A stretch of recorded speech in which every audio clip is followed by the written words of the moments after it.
नमस्कार दोस्तों, स्वागत है आपका हमारे इस यूट्यूब चैनल में जिसका नाम है वीके से विशु।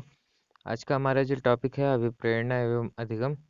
इसके अलावा हम 14वां चैप्टर, अगर इसकी वीडियो लंबे टाइम तक अगर नहीं चलती है तो हम 14 चैप्टर भी इसी वीडियो में हम कर लेते हैं। तो चलिए शुरू करते हैं। अभिप्रेरणा एवं अधिगम।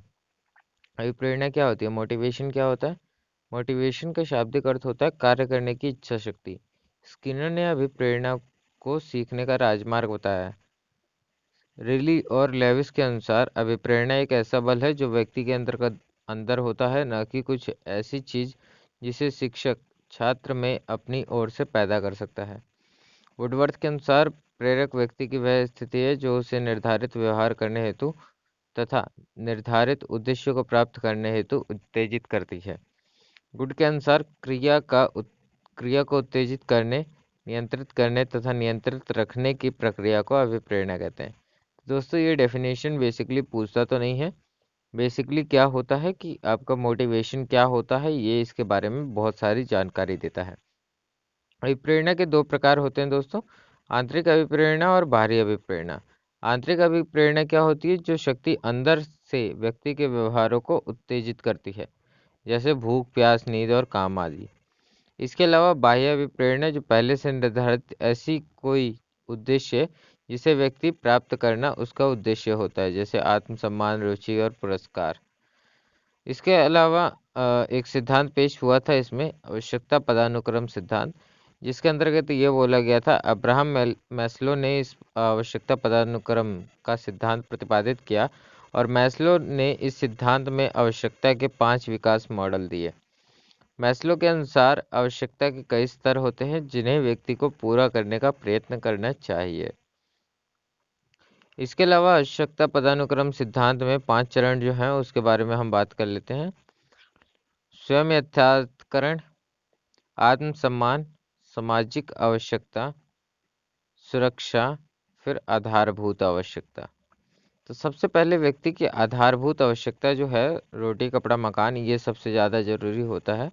इसके बाद व्यक्ति अपनी सुरक्षा के बारे में सोचता है कि मैं अगर किसी दिन बीमार पड़ गया तो मेरा क्या होगा, या मैं कैसे काम करूंगा, या जो भी मैं काम कर रहा हूँ उसमें से कितना बचाऊं कि आगे मेरे वो काम आए।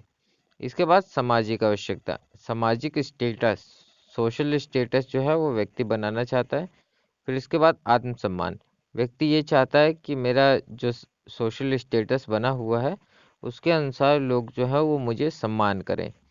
इसके बाद स्वयं यथार्थकरण, यानी व्यक्ति जो है वो परम आनंद को प्राप्त करता है और जो व्यक्ति है उसको हर तरीके की सुख सुविधाएं जो है वो पूरा करने का प्रयत्न करता है। फिर इसके बाद है प्रेरणा देने वाले घटक जो है वो 4 प्रकार के होते हैं, उत्तेजना, आकांक्षा, प्रोत्साहन और दंड। दोस्तों, ये क्वेश्चन पिछली बार आ चुका है कि प्रेरणा देने वाले घटक कौन कौन से हैं। तो वो है उत्तेजना, आकांक्षा, प्रोत्साहन और दंड। अधिगम के बारे में हम जान लेते हैं। अधिगम क्या होता है? अधिगम का अर्थ होता है सीखना। किसी कार्य को सोच विचार करना या एक निश्चित परिणाम तक पहुंचाना ही अधिगम कहलाता है। क्रो एंड क्रो के अनुसार ज्ञान व अभिवृत्ति की प्राप्ति ही सीखना है। इसके अलावा स्किनर के अनुसार व्यवहार के अर्जन में उन्नति की प्रक्रिया को सीखना कहते हैं। अधिगम की कुछ विशेषताएं हैं। सीखना सार्वभौमिक है, अधिगम निरंतर चलने वाली प्रक्रिया है, सीखना एक परिवर्तन है, सीखना अनुभव का परिवर्तन है और सीखना नवीन कार्य व खोज है। अब इसके प्रैक्टिस सेट के बारे में हम बात कर लेते हैं। इसके कुछ क्वेश्चन हैं जो हमने बनाए हैं जो आपके एग्जाम में आ सकते हैं। तो चलिए शुरू करते हैं। फर्स्ट क्वेश्चन है, किस मनोवैज्ञानिक ने अभिप्रेरणा को सीखने का राजमार्ग बताया? रॉस, स्किनर, वुडवर्थ या थॉर्नडाइक? दोस्तों, ये डेफिनेशन पूछी है कि अभिप्रेरणा सीखने का राजमार्ग है, किसने बोला था? स्किनर ने बोला था। नेक्स्ट क्वेश्चन पे आते हैं। एक अभ्यर्थी परीक्षा में अच्छे अंक लाने के लिए कठिन परिश्रम करता है ताकि वह परीक्षा में उत्तीर्ण हो सके। यह अभ्यर्थी डैश रूप से अभिप्रेरित है, अनुभाविक, बाह्य, व्यक्तिक या आंतरिक? तो दोस्तों, जो विद्यार्थी अभिप्रेरित है वो है आंतरिक रूप से। नेक्स्ट क्वेश्चन पे आते हैं दोस्तों। नेक्स्ट क्वेश्चन हमारा, प्रेरणा किसकी व्याख्या करती है? व्यवहार का, व्यवहार के प्रभाव का, व्यवहार क्यों घटित होती है इसका, या उपरोक्त में से कोई नहीं? तो दोस्तों, प्रेरणा जो है वो व्याख्या करती है कि व्यवहार क्यों घटित होता है। नेक्स्ट क्वेश्चन पे आते हैं कि व्यवहार के अर्जन में उन्नति की प्रक्रिया को सीखना कहते हैं। यह कथन किसने बोला था? स्किनर, गुड, जीन पियाजे या क्रो एंड क्रो ने? तो दोस्तों सीखना जो है व्यवहार के अर्जन में उन्नति की प्रक्रिया को सीखना कहते हैं, यह कथन बोला था गुड ने। नेक्स्ट क्वेश्चन पे आते हैं। नेक्स्ट क्वेश्चन हमारा निम्न में से प्रेरणा देने वाला घटक है? उत्तेजना, आकांक्षा, दंड या उपयुक्त सभी? तो दोस्तों प्रेरणा देने वाले हमारे 4 घटक थे। उत्तेजना, आकांक्षा, दंड, ये सारे उसी में शामिल थे। तो हमारा फोर्थ ऑप्शन यहाँ पे सही है। नेक्स्ट क्वेश्चन पे आते हैं। सीखने की प्रक्रिया में अभिप्रेरणा शिक्षार्थियों में सीखने के प्रति रुचि का विकास करती है, शिक्षार्थियों को एक दिशा में सोचने की योग्य बनाती है,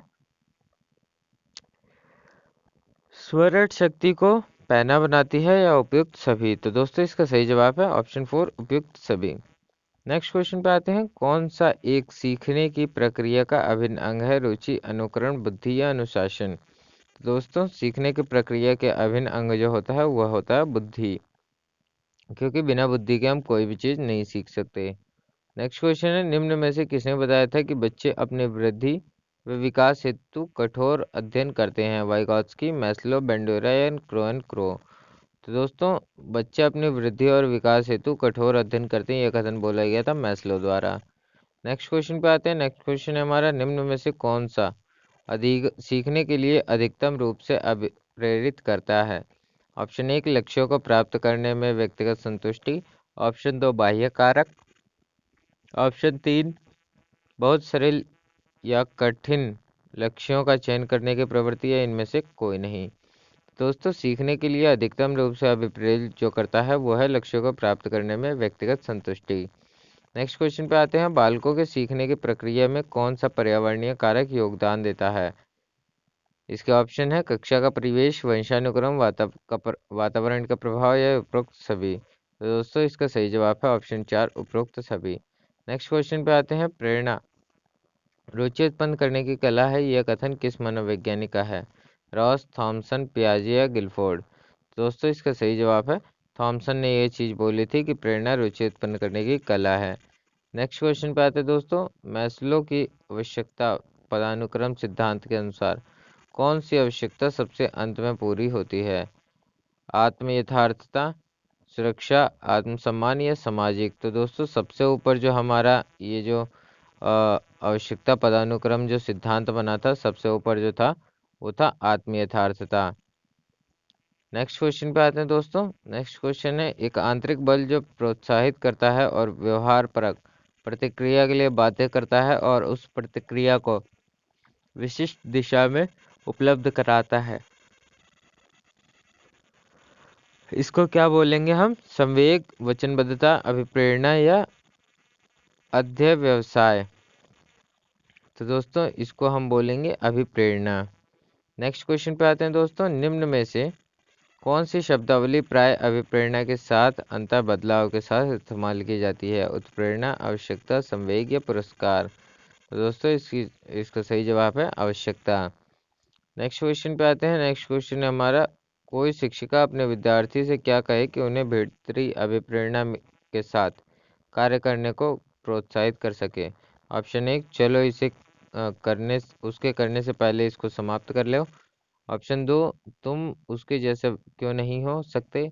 ऑप्शन 3, काम जल्दी पूरा करो तो तुम्हें एक टॉफ़ी मिलेगी। ऑप्शन 4, इसे करने की कोशिश करो तुम सीख जाओगे। तो दोस्तों इसका सही जवाब है ऑप्शन 4, तुम इसे करने की कोशिश करो तुम सीख जाओगे। तो दोस्तों ये हमारा जो है हमारा चैप्टर ख़त्म होता है। नेक्स्ट चैप्टर की ओर बढ़ते हैं। नेक्स्ट क्वेश्चन है दोस्तों हमारा लेसन 4, अधिगम वक्र पठार स्थानांतरण, लर्निंग कर्व्स, प्लेटेस एंड ट्रांसफ़र। इसके बारे में हम बात कर लेते हैं। अधिगम स्थानांतरण क्या होता है? पूर्व सीखे गए ज्ञान का प्रयोग अन्य परिस्थितियों में करना अधिगम स्थानांतरण कहलाता है। ये दो प्रकार का होता है, धनात्मक स्थानांतरण और ऋणात्मक स्थानांतरण। अधिगम स्थानांतरण के जो प्रकार जो हमने पढ़े धनात्मक और ऋणात्मक, उसके बारे में हम जान लेते हैं। धनात्मक क्या होता है कि जब पूर्व में सीखा गया ज्ञान या अनुभव नवीन परिस्थितियों में सहायक बनता है। से हिंदी भाषा का ज्ञान संस्कृत सीखने में सहायक हो सकता है। इसके अलावा ऋणात्मक स्थानांतरण क्या होता है? जब पूर्व में सीखा गया ज्ञान या अनुभव नवीन परिस्थितियों में बाधा उत्पन्न करता है। इसका उदाहरण है जैसे बाइक चलाने का ज्ञान स्कूटी चलाने में बाधक होता है। नेक्स्ट टॉपिक पे आते हैं। अधिगम स्थानांतरण के सिद्धांत जो हैं वो 3 सिद्धांत हैं। समान अवयव का सिद्धांत थॉर्नडाइक ने दिया था। इसके अलावा सामान्यीकरण का सिद्धांत CH जुड ने दिया था। और थर्ड है आरोपण का सिद्धांत गेस्टाल्टवादियों ने दिया था। अधिगम वक्र के बारे में हम जान लेते हैं क्या होता है। अधिगम की प्रगति व अवनति को दिखाने वाले वक्र रेखा को शिक्षण या अधिगम वक्र कहते हैं। यह वक्र सीखने की मात्रा व अभ्यास या प्रयास के माध्यम मध्य एक खास संबंध को दर्शाता है। सीखने का वक्र सीखने की प्रगति का सूचक होता है। अधिगम वक्र के 4 प्रकार होते हैं। पहला होता है समान निष्पादन वक्र, जिस वक्र में प्रत्येक प्रयास में सीखने की मात्रा समय के अनुरूप हो, वो होता है समान निष्पादन वक्र। सेकंड होता है वर्धमान निष्पादन वक्र। प्रारंभ में सीखने की गति धीमी होती है, फिर बाद में समय व प्रयासों के साथ अधिगम की मात्रा में वृद्धि होती है। थर्ड है हास्य निष्पादन वक्र। प्रारंभ में सीखने की गति तीव्र होती है, परंतु बाद में प्रयासों के बावजूद भी सीखने की गति धीमी हो जाती है। फोर्थ है हमारा मिश्रित आकार का वक्र। इसे एस आकार का वक्र भी कहते हैं। यह समय के साथ साथ सीखने की गति बढ़ती या घटती रहती है। इसके बाद है अधिगम वक्र को प्रभावित करने वाले कारक होते हैं उत्तेजना, प्रोत्साहन, अनुकूल वातावरण, इच्छा शक्ति, थकान या और अभ्यास। इसके बाद है अधिगम पठार के बारे में जान लेते हैं। जब सीखने के कई प्रयासों के बाद भी सीखने में प्रगति न हो तो इसे अधिगम पठार कहते हैं। दूसरे शब्दों में सीखने की क्रिया या वक्र में कुछ ऐसा भाग होता है जहां सीखने की गति बिल्कुल कम हो जाती है, अर्थात नगण्य उन्नति को प्रदर्शित करता है। ऐसी दशा में अधिगम पठार बन जाता है। इसका उपाय है ध्यान, एकाग्रता, उत्साह वृद्धि, वातावरण, थकान आदि।